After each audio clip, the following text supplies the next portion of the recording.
मुझे विश्वास है मणिपुर देश की ग्रोथ का एक बहुत मजबूत सेंटर बनेगा। एक बार फिर आप सभी को इन विकास परियोजना की बहुत बहुत बधाई देता हूं। मेरे साथ बोलिए भारत माता की, भारत माता की,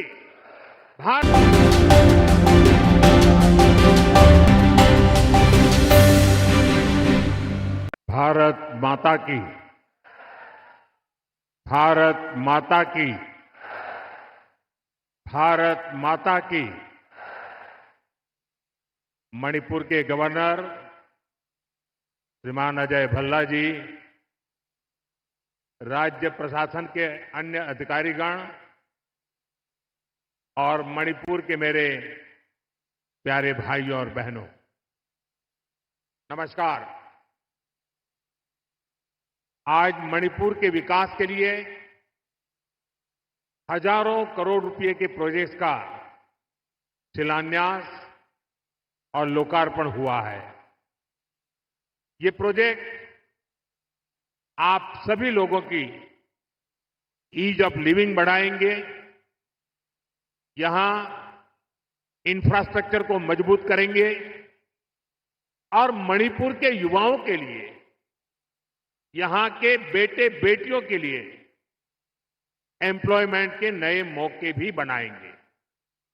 साथियों, जो काम आज शुरू हुए हैं उनमें 2 परियोजनाएं बहुत अहम है।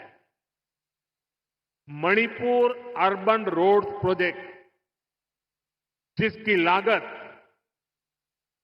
3,600 करोड़ रुपए से ज्यादा है, और मणिपुर इंफोटेक डेवलपमेंट प्रोजेक्ट, जिसकी लागत 500 करोड़ रुपए से ज्यादा है। ये परियोजनाएं इंफाल में सड़क इंफ्रास्ट्रक्चर को मजबूत करेगी और मणिपुर के उज्जवल भविष्य को नई ऊर्जा से भर देगी।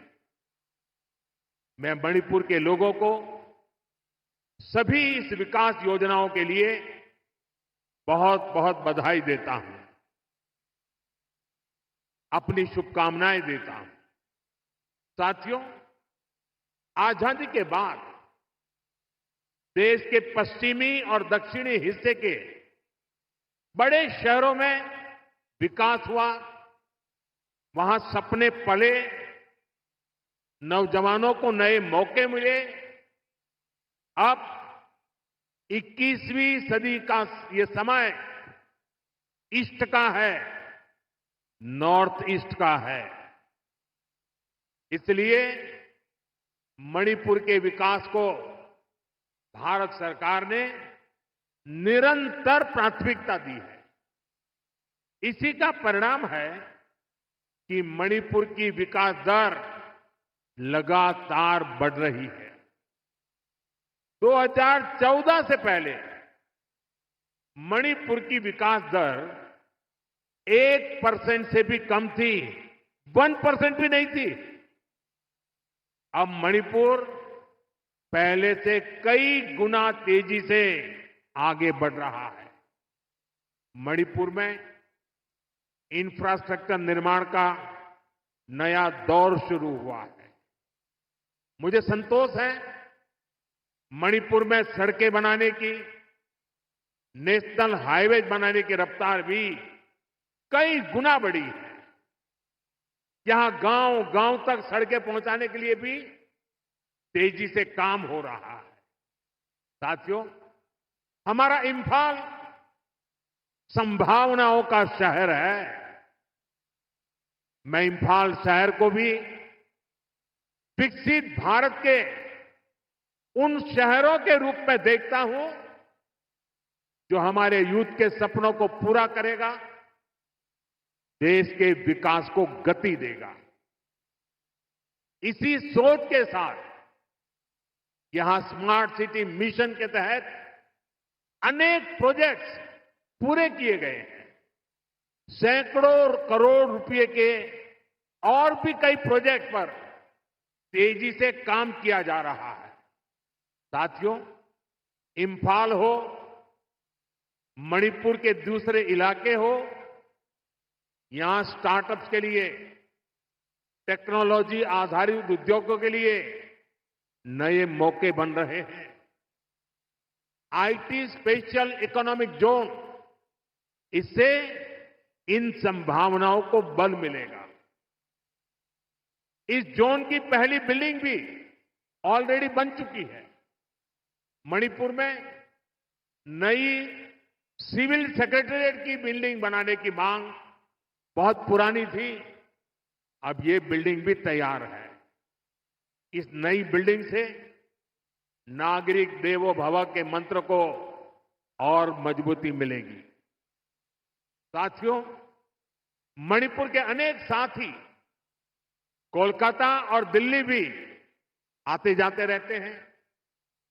वहां भी कम कीमत में ठहरने की व्यवस्था हो, इसके लिए दोनों शहरों में मणिपुर भवन बनाया गया है। इन भवनों से मणिपुर की बेटियों को बहुत मदद मिलेगी और जब बच्चे वहां सकुशल होंगे तो यहां माता पिता की चिंता भी कम रहेगी। साथियों, हमारी सरकार पूरी संवेदनशीलता से आपके जीवन की मुश्किलों को कम करने का पूरा प्रयास कर रही है। मैं जानता हूं, मणिपुर के कई हिस्सों में बाढ़ से भी बहुत परेशानी होती है। इस समस्या को कम करने के लिए भी सरकार कई प्रोजेक्ट पर काम कर रही है।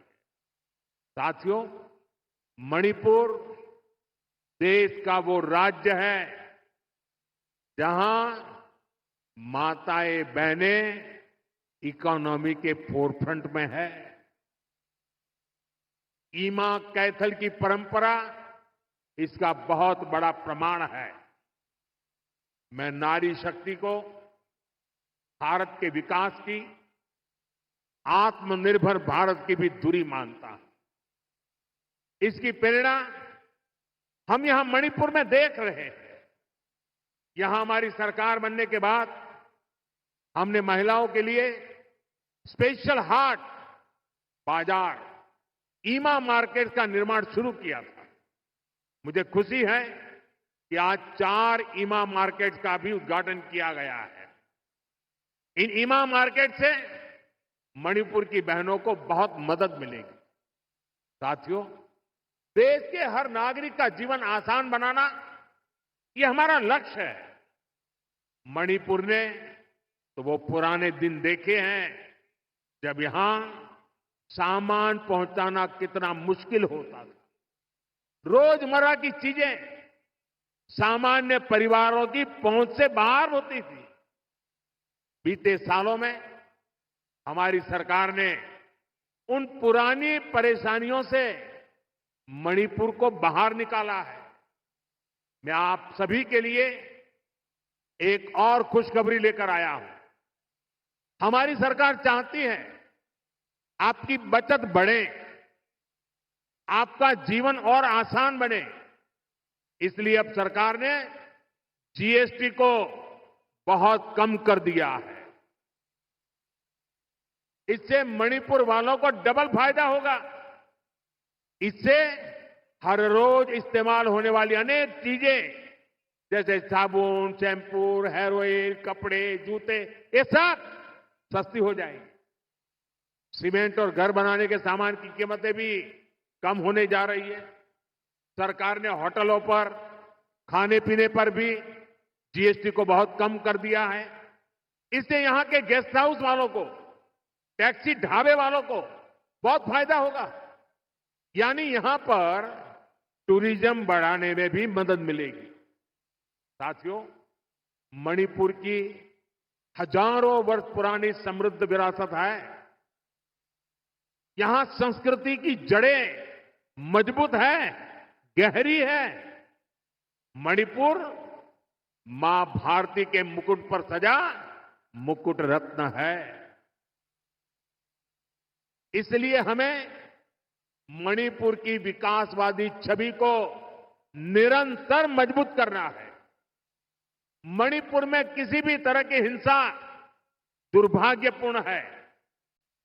ये हिंसा हमारे पूर्वजों और हमारी भावी पीढ़ी के साथ भी बहुत बड़ा अन्याय है। इसलिए हमें मणिपुर को लगातार शांति और विकास के रास्ते पर आगे लेके जाना है और मिलकर के जाना है।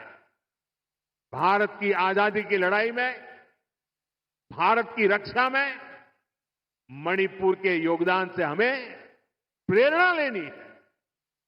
ये मणिपुर की ही धरती थी जहां इंडियन नेशनल आर्मी ने पहली बार भारत का अपना ध्वज फहराया था। नेताजी सुभाष ने मणिपुर को भारत की आजादी का द्वार कहा था। इसी मिट्टी ने अनेक वीर बलिदान दिए हैं। हमारी सरकार मणिपुर के ऐसे हर महान व्यक्तित्व से प्रेरणा लेते हुए आगे बढ़ रही है। हमारी सरकार ने और एक बड़ा कदम उठाया है। अंडमान और निकोबार द्वीप में माउंट हैरियट का नाम बदलकर माउंट मणिपुर रखा गया है। ये मणिपुरी स्वतंत्रता सेनानियों को भारत के 140 करोड़ देशवासियों की श्रद्धांजलि है। साथियों, आज भी मणिपुर की अनेक संतानें देश के अलग अलग हिस्सों में मां भारती की रक्षा में जुटी है। अभी ऑपरेशन सिंदूर में दुनिया ने भारत की सेना के सामर्थ्य को देखा है। हमारे सैनिकों ने ऐसा कहर बरपाया कि पाकिस्तान की सेना त्राही त्राही करने लगी। भारत की सफलता में मणिपुर के भी अनेक वीर बेटे बेटियों का शौर्य शामिल है। ऐसे ही हमारे एक जांबाज शहीद दीपक चिंगखम के शौर्य को मैं आज नमन करता हूं।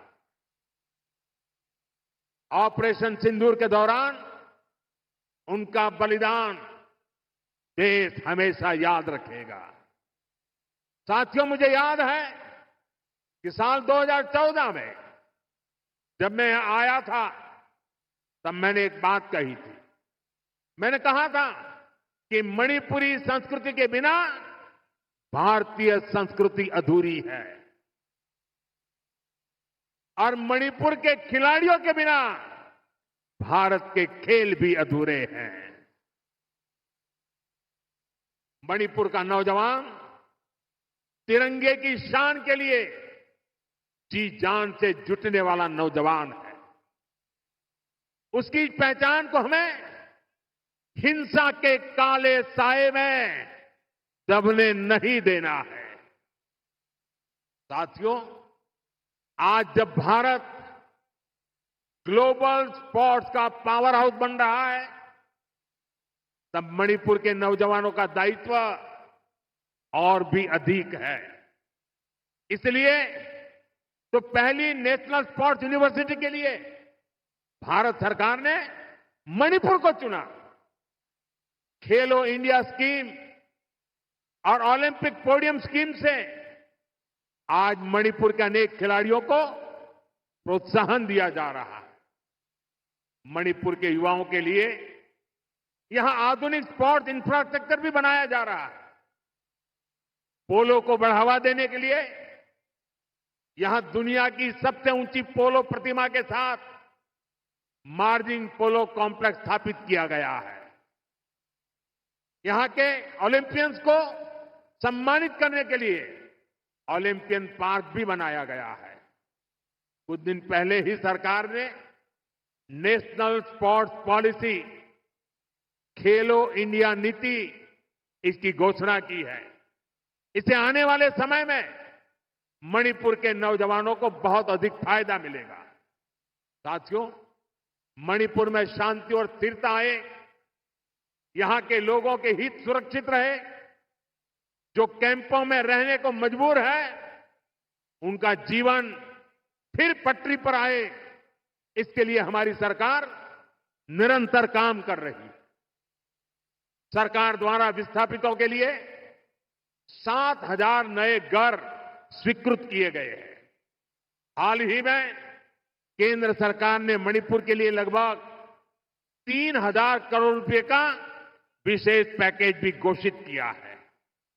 इसमें विस्थापितों की मदद के लिए 500 करोड़ रुपए से अधिक का प्रावधान किया गया है।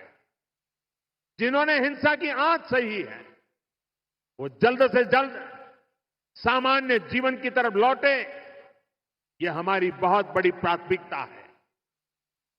मणिपुर पुलिस के लिए बना नया हेडक्वार्टर भी इसमें आपकी बहुत मदद करेगा। साथियों, आज मणिपुर की इस धरती से मैं नेपाल के मेरे साथियों से भी बात करूंगा। हिमालय की गोद में बसा नेपाल भारत का एक मित्र है, करीबी दोस्त है। हम साझा इतिहास से जुड़े हैं, आस्था से जुड़े हैं, साथ मिलकर आगे बढ़ रहे हैं। मैं आज नेपाल में अंतरिम सरकार की प्रधानमंत्री के रूप में पदभार संभालने पर 140 करोड़ भारतवासियों की तरफ से श्रीमती सुशीला जी को हार्दिक बधाई देता हूं। मुझे विश्वास है कि वे नेपाल में शांति, स्थिरता और समृद्धि का मार्ग प्रशस्त करेगी।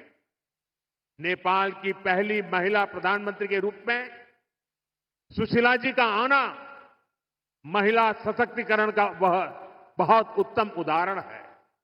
मैं आज नेपाल में ऐसे हर एक व्यक्ति की सराहना करूंगा जिसने ऐसे अस्थिरता भरे माहौल में भी लोकतांत्रिक मूल्यों को सर्वोपरि रखा। साथियों, नेपाल में हुए घटनाक्रम में एक और बात विशेष रही है जिसकी ओर लोगों का ध्यान नहीं गया।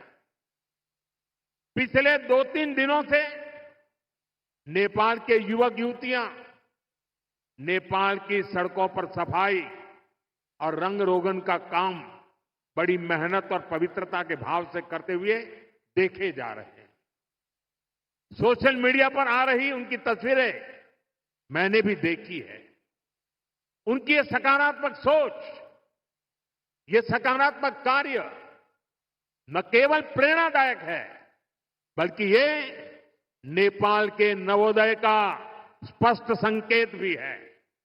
मैं नेपाल को उसके उज्जवल भविष्य के लिए शुभकामनाएं देता हूं। साथियों, 21वीं सदी में आगे बढ़ता हुआ हमारा देश एक ही लक्ष्य लेकर चल रहा है, विकसित भारत का लक्ष्य। और इस लक्ष्य की प्राप्ति के लिए मणिपुर का विकास भी जरूरी है। हमारा मणिपुर असीम संभावनाओं से भरा हुआ है। विकास के हम एक कदम भी ना बढ़के, ये हम सभी का कर्तव्य है। मणिपुर के पास सामर्थ्य की कोई कमी नहीं है। जरूरत इस बात की है कि हम संवाद का रास्ता निरंतर मजबूत करें। हमें हिल्स और वैली के बीच सौहार्द का एक मजबूत सेतु बनाना है। मुझे विश्वास है मणिपुर देश की ग्रोथ का एक बहुत मजबूत सेंटर बनेगा। एक बार फिर आप सभी को इन विकास परियोजना की बहुत बहुत बधाई देता हूं। मेरे साथ बोलिए, भारत माता की, भारत माता की, भारत माता की। बहुत बहुत धन्यवाद।